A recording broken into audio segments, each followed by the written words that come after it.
Il s'enflamme, il s'insurge, il parle avec émotion. Francis Gosselin.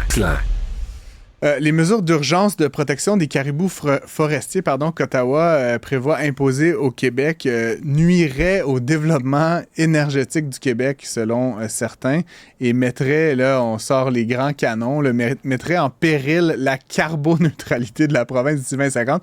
Je le dis en riant parce que c'est tellement gros qu'elle me semble presque absurde. En même temps, j'ai peut-être tort. Bref, parlons à une experte, Alice Anne Simard, est directrice générale de Nature Québec. Bonjour, Madame Simard. Bonjour. Bon, dites-nous, pouvez-vous rapidement nous faire refaire l'histoire là, du caribou forestier? Il me semble que, je veux dire, je me souviens pas quand ça a commencé dans ma vie, mais j'étais très jeune et on parlait déjà de protection du caribou forestier. C'est toujours pas réglé. On cadre ça dans une chicane Ottawa-Québec qui me semble complètement absurde, mais j'aimerais un peu vous entendre. Où est-ce que ça commence, cette affaire-là, puis pourquoi est-ce que c'est pas encore fini? Il va falloir vraiment que j'aille avec l'histoire récente parce que c'est en effet un dossier qui dure depuis plusieurs années, voire décennies, mais récemment, en fait, on a environ, il y a à peu près 5 ans, le gouvernement du Québec a annoncé qu'il allait nous sortir une stratégie de protection du caribou pour répondre à ses exigences en matière de protection de la biodiversité, surtout de cette espèce-là qui est vraiment emblématique. Et on attend plusieurs reports. Je vous évite les détails là parce qu'il y a eu de nombreux reports toujours de cette stratégie-là. Finalement, pour que le gouvernement du Québec présente des projets pilotes et des intentions de modification réglementaire. Tout ça pour dire que une espèce de mécanisme pour protéger certains types d'habitats du caribou, mais vraiment pour 2 populations précises, en Gaspésie et dans Charlevoix. Et pendant ce temps-là, bien, les autres populations de caribou attendent toujours et déclinent surtout toujours. Alors, le gouvernement fédéral, qui a donné plusieurs avertissements au Québec et qui a l'obligation légale aussi de protéger le caribou, a décidé finalement de mettre en application son ultimatum et là, de présenter un décret pour venir protéger le caribou sur le territoire de la province de Québec. J'aurais tendance à leur donner raison, mais quand même, vous parlez des reports là, et tout ça, c'est pas parce qu'ils ont manqué de papier dans l'imprimante. Qui s'oppose ou qu'est-ce qui vous êtes plus près que moi du dossier? Ce sont les nations autochtones, c'est l'industrie forestière, c'est qui a fait obstacle? Faire une stratégie, je fais ça dans mes temps libres, là, je veux dire, ça prend 6 mois, on fait le document, on le dépose, tout le monde le suit. Ils sont où justement les freins ou les obstacles à mettre ça en place à Québec? Premièrement, les nations autochtones ne sont absolument pas un obstacle. Au contraire, les nations autochtones demandent depuis plusieurs années qu'on protège cette espèce qui est une espèce d'une grande importance culturelle, spirituelle pour les Premières Nations, ils ont envoyé de nombreuses lettres, demandes, de recours même des fois juridiques auprès du gouvernement fédéral et provincial pour qu'on protège cette espèce-là qui est au cœur de l'identité de plusieurs nations autochtones. Ce qu'on voit par contre, c'est qu'en effet, il y a le lobby de l'industrie forestière qui est assez puissant et qui va apporter des fois de la désinformation, qui va faire des pressions assez importantes aussi sur les différents paliers de gouvernement. On a aussi, c'est sûr, des communautés qui dépendent de cette industrie forestière-là. Puis on comprend les gens dans les régions qui veulent pas perdre leur emploi et qui veulent pas qu'un village ferme, par exemple, parce qu'une usine de bois ferme. Et ça, on est tout à fait d'accord avec ça à Nature Québec. C'est pour ça qu'on demande que, plutôt qu'on soit dans cette chicane-là entre le Québec et Ottawa, qu'on travaille main dans la main, que les 2 paliers de gouvernement travaillent ensemble, puis trouvent des solutions pour diversifier l'économie des régions qui sont très dépendantes de l'industrie forestière, pour s'assurer que si jamais il y a une usine qui vient à fermer, que ce soit à cause du caribou ou que ce soit à cause de la crise climatique, des feux de forêt par exemple, bien, qu'on n'a pas un village qui ferme aussi quand une usine ferme. C'est pas normal de nos jours au Québec que cela arrive. Donc pour nous, on dit il faut diversifier l'économie, puis il faut faire une transition juste aussi du secteur de l'industrie forestière pour s'assurer qu'on laisse personne derrière et que les travailleurs, travailleuses, les communautés, ce soit pas elles qui subissent les conséquences.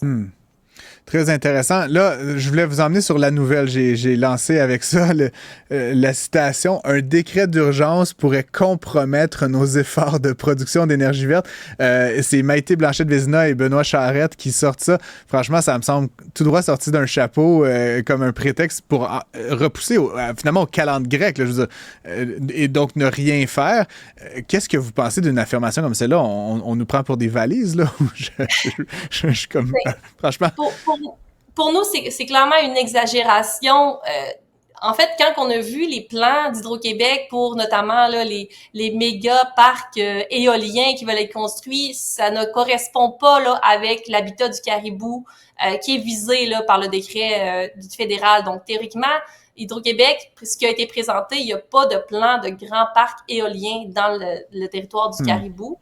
Puis, encore une fois, on parle de 3 secteurs assez restreints. Là, dans Charlevoix, un petit secteur, en Gaspésie, un petit secteur, et dans Pic-Moican, pas en Gaspésie, excusez-moi, à Val-d'Or, un petit secteur, et au Pic-Moican, un petit secteur sur la Côte-Nord. Le potentiel éolien du Québec, il y en a énormément dans plein d'autres secteurs. Franchement, c'est une grande exagération là, de dire qu'on compromet la transition énergétique du Québec. Pour nous, ça donne un peu l'impression que le gouvernement du Québec est un peu à court d'arguments là, et sort cet argument-là, en effet, de son chapeau. Mais si on fait ce genre d'affirmation-là, il faut l'appuyer sur des faits. Là, et pour l'instant, c'est pas ce qui a été présenté nécessairement aujourd'hui. Là. C'est honnêtement, puis là, tu sais, c'est presque la désinformation, là, rendu là. On dit n'importe quoi. On pourrait aussi dire que ça va compromettre, je sais pas quoi, n'importe quel objectif qu'on peut se donner. Comme vous le dites, il y a pas de conjonction des territoires.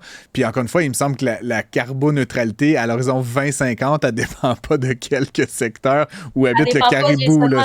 Ouais. Juste 3 territoires, Charlevoix, Val-d'Or, puis sur la Côte-Nord. Non, en effet. Donc, ça peut être un des arguments en disant, bon, il y a des mines, par exemple. On sait que le gouvernement a une stratégie d'exploitation des minéraux critiques et stratégiques, là, notamment pour faire des batteries. Il y a peut-être de ça, finalement, dans ce qu'ils disent. Mais encore une fois, cette affirmation-là a été dite sans aucune explication. Donc, quand on sort ce genre d'affirmation-là, faut au moins la rattacher à des faits.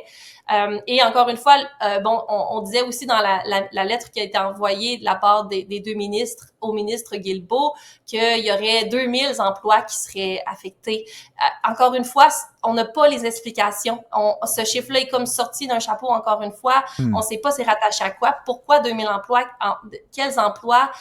Pourquoi? Parce oui, il y a clairement des emplois qui peuvent être affectés, mais faut vraiment avoir une réelle estimation. Puis c'est pour ça que nous, à Nature Québec, ce qu'on demande, c'est qu'on ait une analyse vraiment indépendante là, des impacts socio-économiques que la protection du caribou apporterait au Québec. Parce que oui, il peut y avoir des pertes d'emploi dans certains secteurs, mais il peut y avoir des gains d'emploi aussi, que ce soit de la restauration de chemins forestiers, par exemple, la restauration des milieux naturels, c'est des emplois qui sont créés. Si on crée des aires protégées aussi, c'est des nouveaux secteurs intéressants pour l'industrie récréo-touristique. Bref, il y a des gains aussi à faire, à protéger nos forêts anciennes qui sont l'habitat du caribou. Mais ça, on n'a pas cette analyse-là qui nous est jamais présentée non plus. Alors, si on dit des chiffres comme ça, 2000 emplois, ou bref, il faut appuyer ça par des faits. Puis là, on est rendu tellement dans une chicane encore Québec-Ottawa qu'on a l'impression que tant qu'on n'aura pas des chiffres d'une analyse indépendante, on n'aura pas l'heure juste. J'ai l'impression quand même, pour l'avoir connu un peu avant son entrée en politique, que le ministre Guilbeault a fourbi ses armes de manière plus sérieuse quand même. Je veux pas trop parler de politique, c'est peut-être moins votre domaine de prédilection, mais quand même, il y a le risque éventuellement que les libéraux fédéraux soient remplacés, je veux dire ça comme ça, et qu'on perde ce ministre de l'Environnement qui est quand même quelqu'un de convaincu et de convaincant. Est-ce que vous craignez qu'un éventuel autre gouvernement finisse par jeter la serviette puis qu'on abandonne carrément le caribou forestier là, entre ces 2 paliers de gouvernement qui ne semblent pas se préoccuper de vraiment le protéger? Évidemment, on n'espère pas. Et dans tous les cas, peu importe la couleur du gouvernement, le gouvernement aura toujours l'obligation légale de protéger sa biodiversité et de protéger les espèces menacées. On s'est doté de lois tant au Québec qu'au Canada, qui obligent les gouvernements à protéger les espèces qui sont menacées. Au fédéral, c'est la loi sur les espèces en péril. Et à ce moment-là, peu importe la couleur du gouvernement, encore une fois, il y aura, si ce gouvernement-là recule, par exemple, il y aura certainement, que ce soit peut-être des nations autochtones ou des groupes environnementaux ou monsieur, madame, tout le monde, qui pourra se tourner vers les tribunaux pour s'assurer finalement que le gouvernement respecte son obligation légale. Et donc, ce sont des lois, je le comprends. Je suis pas un juriste non plus, mais est-ce que ça veut dire que M. Charette pourrait se retrouver en prison, finalement? Ou Mon Dieu, on l'espère vraiment pas, là. C'est absolument pas ça, le but. Tout ce qu'on veut s'assurer, vraiment, c'est que présentement, dans le monde, il y a un déclin de la biodiversité, un déclin de la nature. Les espèces disparaissent à un rythme ahurissant. Et c'est une situation qui est critique. C'est notre économie qui dépend aussi de toute notre économie dépend de la nature, de la biodiversité. Et si on n'est pas capable de protéger une espèce aussi emblématique, aussi bien connue, aussi représentative que le caribou, qu'est-ce qui se passe avec toutes les autres espèces? Comment on va réussir à les protéger, celles-là? À un moment donné, il va falloir accepter que c'est pas juste une question de on met toujours l'économie de l'avant sans penser à qu'est-ce qui va arriver à notre économie si on respecte pas la nature finalement. Puis dans le cas du caribou, c'est un exemple flagrant où est-ce qu'on pourrait conjuguer les deux puis avoir un écosystème pour le caribou qui est en santé puis ça va être bénéfique aussi pour les communautés. Je faisais évidemment de l'esprit de bottine, on mettra personne en prison. Alison Simard, directrice générale de Nature Québec, merci d'avoir été avec nous à l'émission et pour ces explications très intéressantes. J'en ressors grandi. Merci à vous. Au revoir. Bonne journée.